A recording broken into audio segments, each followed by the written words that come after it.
ସେଇଥିରୁ ଗୋଟିଏ ଅପବାଦ ମୁଁ ବିଜୁ ବାବୁଙ୍କର ବିରୋଧରେ ନିର୍ବାଚନ ଲଢ଼ିଥିଲି। ସେ ମୋତେ ପରାଜିତ କରିଥିଲେ। ନିଜେ ମୁଖ୍ୟମନ୍ତ୍ରୀ ହେଇପାରିଲେନି ସିନା, କିନ୍ତୁ ଭୁବନେଶ୍ୱରରେ ମୋତେ ସେ ପରାଜିତ କରିଥିଲେ। କିନ୍ତୁ ପରାଜିତ କଲା ପରେ ମୋତେ ସେ ଯେଉଁ ପ୍ରକାର ଆଦର ଆଉ ସମ୍ମାନ ଦେଇଥିଲେ ମୁଁ ତାକୁ କେବେ ଭୁଲି ପାରିବି ନାହିଁ। ତେଣୁ ଆଉ ବିଜୁ ଲିଗାସି ମୋତେ କାହିଁ କହୁଛନ୍ତି? କିନ୍ତୁ ବିଜୁ ବାବୁର ଲିଗାସି କଥା ଯଦି କୁହାଯାଉଛି, ବିଜୁ ବାବୁ ଏଭଳି ଜଣେ ବରପୁତ୍ର ଥିଲେ। ତାଙ୍କର ବହୁତ ଭଲ ଗୁଣ ଅଛି। ସେଇ ଭଲ ଗୁଣମାନଙ୍କ ଭିତରୁ ମୁଁ ଦୁଇଟି ତ କହିଛି ସଭାରେ। ତାଙ୍କ ଭଳି ସାହସୀ ଲୋକଟିଏ ତୁମେ ହୁଅ। ତାଙ୍କ ଭଳି 10ଟି ବିଜୁ ବାବୁ ଭଳି ସାହସୀ ଓଡ଼ିଆ ଆମକୁ ମିଳିବେ, ତାହେଲେ ଓଡ଼ିଶାର ଅଧା ସମସ୍ୟାର ସମାଧାନ ହେଇଯିବ। ଯଦି ବିଜୁ ବାବୁଙ୍କ ଭଳି 100 ଜଣ ବିଜୁ ବାବୁ ମିଳିବେ ଯେ ଓଡ଼ିଶାକୁ ଯେମିତି ସେ ଭଲ ପାଉଥିଲେ, ତାହେଲେ ମଧ୍ୟ ଆମ ଓଡ଼ିଶାର ସମସ୍ୟା ସମାଧାନ ଆପେ ଆପେ ହେଇଯିବ। ସେ ଯେଉଁ ପ୍ରଶ୍ନ ଆମ ଫଟୋ ବୃତ୍ତଚିତ୍ରରେ ଆପଣ ଦେଖିଲେ ଯେ ଆମର ସବୁକିଛି ଥାଇ ଆମେ କାହିଁକି ଗରିବ, ଏ ପ୍ରଶ୍ନର ଉତ୍ତର ଯଦି ପ୍ରତ୍ୟେକ ଓଡ଼ିଆ ଦେବା ପାଇଁ ଚାହିଁବ, ତାକୁ କ'ଣ ଆଉ ବିଚାର ଦେଖିବନି? କ'ଣ କଲେ ଆମେ ଗରିବ ରହିବା ନାହିଁ? ଖାଲି ପରସ୍ପର ବିରୁଦ୍ଧରେ ଉଚ୍ଚାରଟନା କରି ଇଏ ତା ନାଁରେ ଇଏ ତା ନାଁରେ ଏମିତିରେ କ'ଣ ଓଡ଼ିଶା ଗରିବ ଦୂର ହେଇବ? ନା ଲୋକଙ୍କ ଭିତରେ ଖାଲି ଟଙ୍କା ବାଣ୍ଟି ଦେଲେ ଦାରିଦ୍ର୍ୟ ଦୂର ହେଇଯିବ? ତେଣୁ ଓଡ଼ିଶାରେ ସବୁକିଛି ଥାଇ ମଧ୍ୟ କାହିଁକି ଆମେ ଦରିଦ୍ର, ଏ ପ୍ରଶ୍ନ ଓଡ଼ିଶା ନାଗରିକ ମଞ୍ଚର ମୌଳିକ ପ୍ରଶ୍ନ। ପ୍ରତ୍ୟେକ ଓଡ଼ିଆ ଏ ପ୍ରଶ୍ନର ଉତ୍ତର ଦେବା ପାଇଁ ଯଥେଷ୍ଟ ତଥ୍ୟ ସଂଗ୍ରହ କରୁ, ତାର ବୁଦ୍ଧିମତ୍ତା ତିଆରି ହେଉ, ତାର ଆବେଗ ତିଆରି ହେଉ, ତା ଭିତରେ ଗୋଟେ ଉତ୍ସାହ।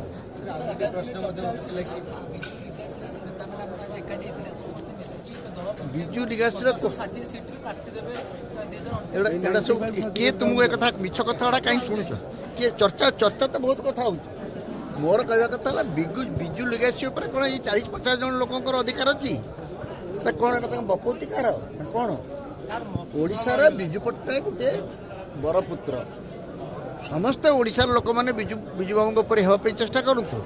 ତାଙ୍କ ପରି ପାଇଲଟ ହେଉନାହାନ୍ତି, ତାଙ୍କ ପରି ସାହସୀ ହେଉନାହାନ୍ତି, ତାଙ୍କ ପରି ଶିଳ୍ପ କରିବା ପାଇଁ ସ୍ୱପ୍ନ ଦେଖୁନାହାନ୍ତି, ତାଙ୍କ ପରି ଓଡ଼ିଶାକୁ ଭଲ ପାଇବା ପାଇଁ ମୋ ଓଡ଼ିଶା ବୋଲି ହେଉନାହାନ୍ତି।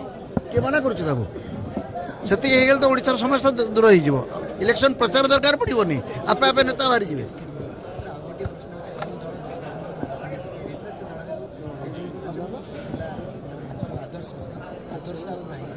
ମୁଁ ଜାଣିନି, ମୁଁ ଏଇ ଅନ୍ୟ ଦଳ ବିଷୟରେ ଯେହେତୁ ମୁଁ ଦଳରେ ହିଁ ବିଶ୍ୱାସ କରୁନାହିଁ, ଅନ୍ୟ ଦଳ ବିଷୟରେ ଆଲୋଚନା କରି ବେଶୀ କ୍ୟାମେରା ଦେଖୁଛି ଲାଇଟ୍ ଜଳୁଛି ବୋଲି ତାଙ୍କର ପ୍ରଚାର ବୋଲି ମୁଁ କିଛି କହିବା ଉଚିତ ହେବନି।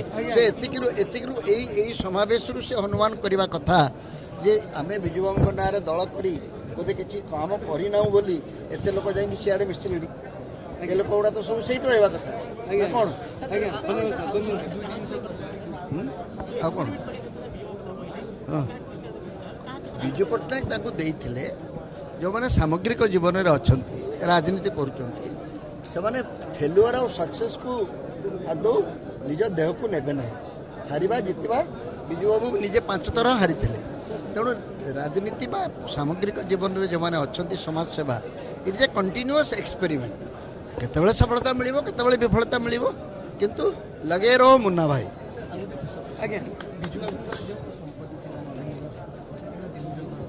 ସେ ବିଷୟରେ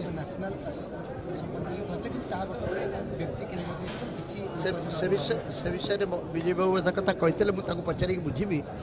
ସଠିକ୍ ତଥ୍ୟ ମୋ ପାଖରେ ନାହିଁ। ସେମାନେ ଭାବୁଥିବେ ଯେହେତୁ ନବୀନ ନିବାସଟି ବର୍ତ୍ତମାନ ଅଛି ଆଉ ଦିଲ୍ଲୀରେ ଯେଉଁ ଟ୍ରଷ୍ଟ ହେଇଛି, ଟ୍ରଷ୍ଟର ଯେଉଁ ଆଡ୍ରେସଟି ଦିଆଯାଇଛି, ସେଇଥିପାଇଁ ଭାବୁଥିବେ। କିନ୍ତୁ ମୋ ପାଖରେ ପ୍ରକୃତ ତଥ୍ୟ ନାହିଁ। ତଥ୍ୟ ନ ଜାଣି ମୁଁ ମନ୍ତବ୍ୟ ଦେବାକୁ ଚାହୁଁନାହିଁ।